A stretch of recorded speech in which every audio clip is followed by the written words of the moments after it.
Hey guys, if you guys have been watching me for the past few weeks, I have actually been saying a lot about hormones, diet, and exercise in my health lately, and I wanted to do a video specifically for that because I've heard a lot of people saying that exercise and diets kind of change when you're on hormones, and the whole fact of the matter is it doesn't really change as long as you consciously know what your hormones are doing. For instance, spironolactone actually uses potassium as its delivery method, so you have to stay away from potassium because you're already getting enough of it in 200 milligrams of Spiro. In addition, it also messes with your hydration. You get dehydrated, so you need to drink more water. I've kind of been in the process of doing all of this, and I've kind of wanted to tell everyone exactly how everything's been going down, primarily because I've been having dizziness problems, and a lot of things in my diet have changed, and I've started to get more exercise, which has changed, and the meds in and of themselves have to change in order for me to actually become healthy again. So first, the overall story about how this happened and why this happened is because I started taking my physical education class, which is a required credit at my college, and my physical education teacher was noticing that I was getting really dizzy and started to wonder if it was a problem with my meds. So she decided that it was a hydration problem and that I needed to start drinking a lot of water. Well, I don't like water. It makes me gag. I hate water. So she suggests I put lemons in my water. And then it kind of got a little bit better, but the dizziness has still remained constant. But we noticed that the lemons were starting to give me more energy. So she put me on this lemon regimen. Well, along with the lemon regimen, in order for my dentist to be happy, I had to start this purple Listerine. And then we couldn't figure it out, so we decided it was a problem with diet and things like that. So I started eating more fruits because they have more water in it and they're still sweet and succulent and things like that.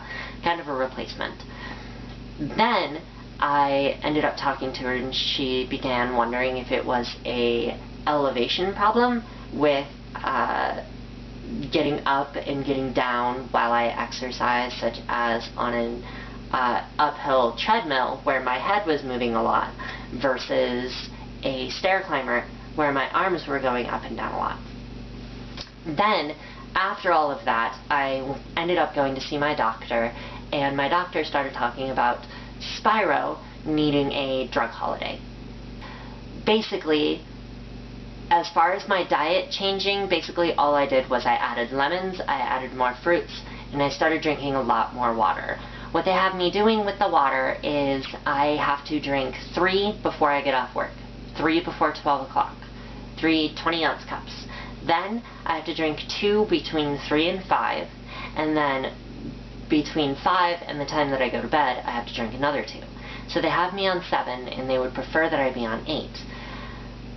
As far as any form of food thing goes, that's really pretty much it. Then exercise. Exercise is a huge deal, and it's one that I wanted to tackle.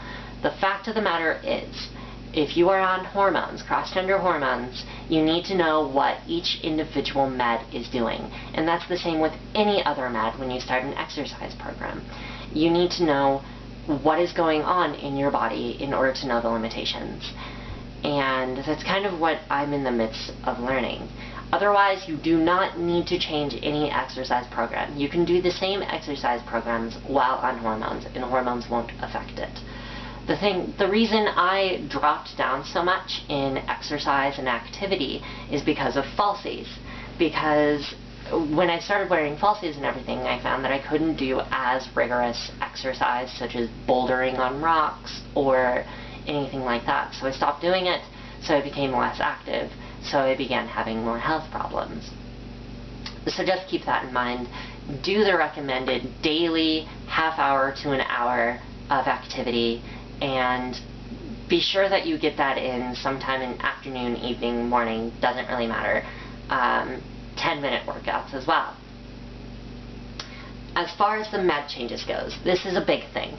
When I went to my doctor, toward the end of that story, I started talking to him about the dizziness, and he suggested that spironolactone, which is a heavy diuretic, can actually reduce your body's ability to take in water because so much of it is filtering through the kidneys at too fast a pace.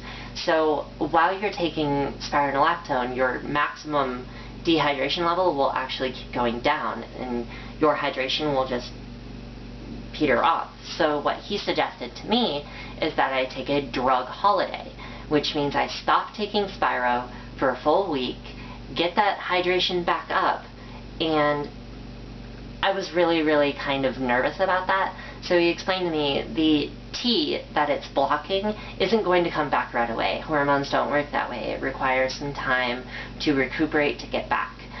But hydration, on the other hand, because it's such a necessary part of homeostasis for the body, it will recover at that rapid pace.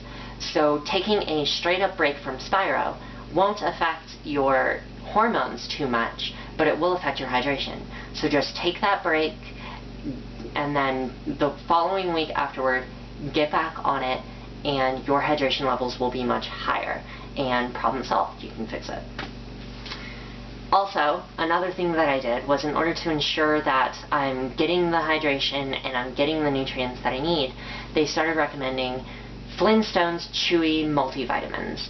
And that sounds kind of crazy, but in fact, because of the substance that they use to make it chewy, you'll actually start collecting more H2O because it's attraction to water, I think it's hydrophilic. And because of that, your water is filtering through and being used a lot more. So that's pretty much it.